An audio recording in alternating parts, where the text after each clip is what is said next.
run countries as corporations. To achieve this, it would first have to erode the political structures of all sovereign states. Then it would have to foster worldwide socio-cultural standardization.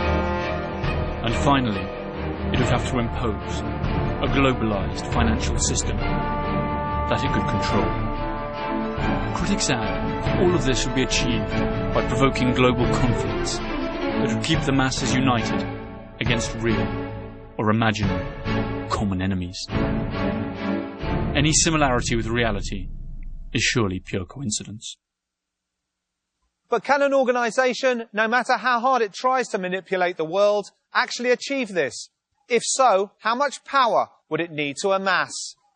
To be allowed to join the select 4,200 members the CFR has today, it is mandatory to be American, or to be about to obtain American citizenship.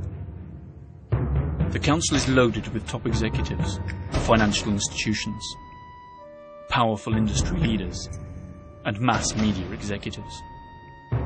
Academics and scholars, high-ranking military personnel, politicians, public officers, deans of universities, and research centres are also welcome. Their reports identify threats, opportunities, strengths and weaknesses, and then offer operational, tactical and strategic planning in all the spheres of interest to the United States. The question is this for the better or worse? The list of its most prominent members is a conspiracy theorist's dream come true. Among CFR's most renowned members are David Rockefeller, Henry Kissinger, Bill Clinton, former Secretary of State Madeleine Albright, Hungarian-American billionaire George Soros, Supreme Court Judge Stephen Breyer, Low CBS Network's President Lawrence A. Tisch, former US Secretary of State General Colin Powell, General Electric's former Chairman and CEO Jack Welch, current US Secretary of State Condoleezza Rice, W. Thomas Johnson, President of CNN, and Katharine Graham, President of the Washington Post, Newsweek, International Herald Tribune Group. That's not to mention Alan Welsh Dulles, founding father of the CIA, and banker Paul Moritz Warburg, who was born in Germany and emigrated to the United States, where in 1913 he drew up and promoted the legislation that would create the Federal Reserve Bank. This is the American Central Bank, whose capital is not public, as would normally be expected, but is instead in the hands of private banks. The Federal Reserve is not the only institution related to the CFR.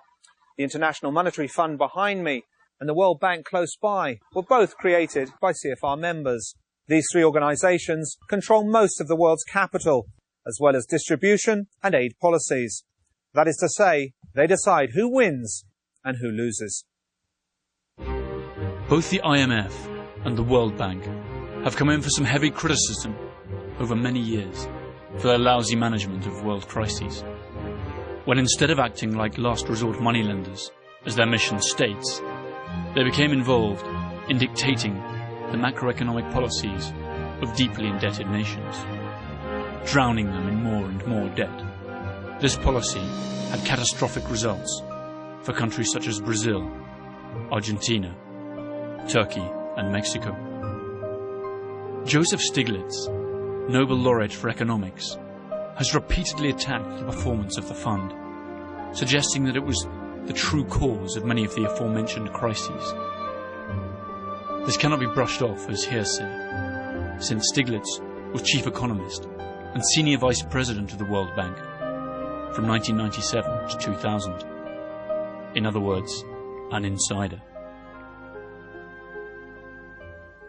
If we observe how the price of medical supplies generates gigantic profits for those who produce them, and at the same time kill millions of people who cannot afford to buy them, if we stop to think about the irreparable damage that multinational corporations carry out in the so-called third world countries, if we study the mechanisms of usurious loans of the world banking system, that cyclically provoke crises that sink entire countries below the poverty line. It's worth asking, is economic war more effective than conventional war when it comes to achieving world power? Are the members of the CFR those responsible for carrying it out? Or is it all nothing but a natural byproduct of the capitalist system? The idea of a world dominated by private corporations, led by the CFR, might sound nonsensical. These corporations have a joint turnover that is almost twice the GDP of the United States, and employ more than 25 million people in the United States alone. Their power is surely already strong enough to twist some political arms worldwide. Perhaps the CFR is just an innocent think tank, like its members say it is. One thing is certain: the undeniable and enormous power wielded by such a group of influential people, for better or for worse. What other secret societies pull the strings? Or better said, what other societies secretly pull the strings on the world stage?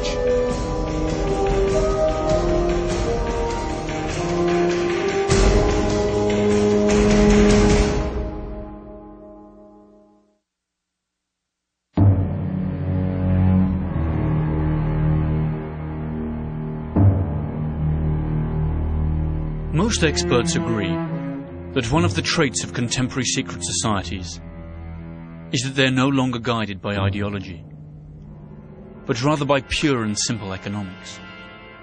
In practice, this means that they use their influence in the corporate world to force entire countries to serve their interests. The average person is completely unaware of how national strategic decisions are taken, and whatever changes his vote may bring about happen only over the very long term, and usually prove to be merely cosmetic. If there's one secret society that has every characteristic needed to raise suspicion, it's the Bilderberg Group. Surely the most exclusive club on the planet, and perhaps the organisation that really controls the world. The Bilderberg Group is named after the Bilderberg Hotel in Oosterbeek, Holland, where it first met. Its founders were Joseph Rettinger, a Polish émigré with social democratic ideas, and Prince Bernhard of the Netherlands. The annual meetings that it has held since then have been regarded as true milestones in international politics. For the occasion, each country sends 2 guests, one of whom is conservative, the other liberal. According to Prince Bernhard, the group was created as an entity destined to fortify the North Atlantic unit, to stop Soviet expansionism, and to promote cooperation and the economic development of the countries of the West. Sometimes to better understand an organisation, you need to know more about the people who work for it. There are 2 interesting facts that question the integrity of the founder of the Bilderberg Group. Firstly, Prince Bernhard of the Netherlands was an active member of Hitler's SS in his youth. Second, he had to stop heading the meetings in 1976 after being involved in the Lockheed scandal related to the purchase of fighter jets. On that occasion, Lockheed was found to have bribed Japanese, Dutch and Italian officers. The Nazi background of Prince Bernhard did not stop the Bilderberg Group from being supported by Social Democrats, or by the Rothschild Bank, or the Rockefellers, both of Jewish origin. Other early sponsors included the Wallenbergs, owners of Electrolux and Ericsson in Sweden. All of them still actively participate in the annual general meetings of the group, either directly or through their representatives. The only thing that this confirms is that when it comes to making decisions that will affect the world, ideology doesn't really play that much of a role. After all, business is business. The venue, the agenda, and the participants are not secret. What remains undisclosed, however, are the topics discussed, since the meeting is held behind closed doors, and no detailed reports are published.